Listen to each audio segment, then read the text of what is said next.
accessories in Mr. Selfridge, but for her next role, actress Amanda Abbington has gone all prehistoric for CBeebies Dinosaur Week.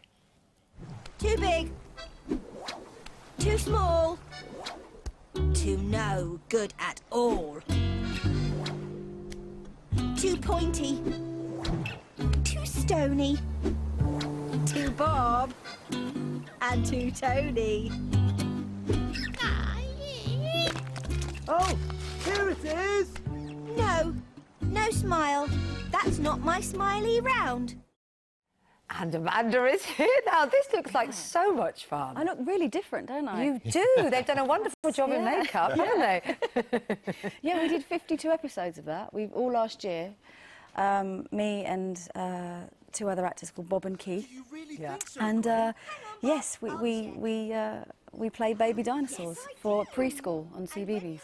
I bet you're a winner for half-term, I yeah. I think so, yeah, and my children love it, so that's a good benchmark there. I think, you know, my kids are quite critical. They're probably more excited, aren't they, about you playing a dinosaur than anything that you've done? Definitely, yeah. I mean, Joe, as my son's watched a bit of Sherlock because, you know, we let him watch some of that, but yeah, they're both pretty keen on Dinopaws. What's the appeal for kids of dinosaurs? Are they a bit scared by them? Because kids love being scared. Yeah, I think so. I think they love being scared, and also it's like that. You know, you're allowed to. They're just cool-looking creatures, and they used to exist. And I think that, you know, it's hard to get your head around that, really. And I guess it's a lot more fun in a way, or a lot easier than having to strap yourself into costume. Oh, it was bliss. I loved. I could do that every day of the week. Yeah, because you just go into a studio, you do lots of silly voices for 6 hours, and then you come out, and there's no D-rig, there's no being hoisted into a corset. And she has a character.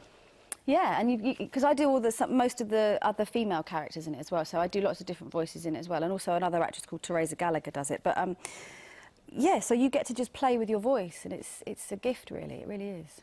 So what about Mr. Selfridge then? Yes, it's good, isn't it? It's been a huge hit. It's great Sunday night drama, I think. It's just nice after you've had your roast dinner and you can settle back and have a glass of wine and watch. You can immerse yourself in a period drama. I think that's what we love in this country. You were left heartbroken at the end of the last series. Yeah. Things are bucking up a bit? They are a little bit, yeah. She's got a young man come to stay, and I think he rather likes her. Yeah. He's an interesting employer, wasn't he, Mr. Selfridge? I mean, he was a kind, benevolent guy. Yeah, he was a generous, decent man, yeah. I mean, and he was a strong-headed businessman, and he changed the face of how we shop, really. Yeah. It was, yeah, he was very... And you've got the war coming up, haven't you, now? Yes, the war started, so all the boys from the shop have now gone to the front line. And it's true, you know, Harry Selfridge did keep all their jobs open for them. He did, and, but nevertheless, understandably, there was at the same time a lot of anti-German feeling, and that comes through in the script, does it? Yes, yeah, you see that as the weeks unfold. You see there's a lot of stuff going on with spies and things like that. So yeah, it's quite. And you've got Alfie Boe, is that right? Boe, yeah. How do they work him in then? Well, I think next week we go to Wilton's Music Hall, and he plays a singer. Called Chapman, I can't remember his first name, but yes, and he comes to the store and sings for the staff. Yeah. And it was great. It was really funny having Alfie singing Danny Boy to us all. We were all in floods of tears. I know. It was great. Yeah. More Sherlock? Hopefully, yeah, hopefully. I think so. They're working on it. It's very hard getting Benedict and Martin in the same country. So if we can get them all together, then I think definitely there will be some this year.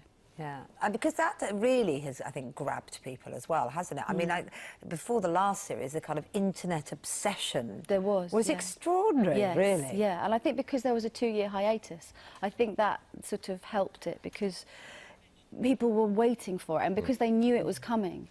You know, it's that thing of just, oh, come on, it's like, I want it. And then when it gets here, it's like, we want some more, you know.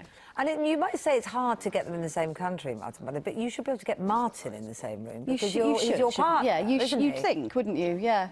No, he's in Canada at the moment and he comes back in April. So, so yes, he's just filming a thing out there called Fargo. I was just saying, I was watching a rerun of The Office at the weekend.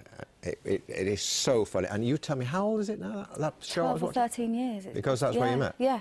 13 years. 13 years. It doesn't feel like it when you watch it, though, does it? It doesn't date at all. No, it's brilliant. So funny. It really stands the test of time. Not your husband, but I mean... Lovely to chat to you. Thank you so much for having me. Thank you. Pleasure. Cheers.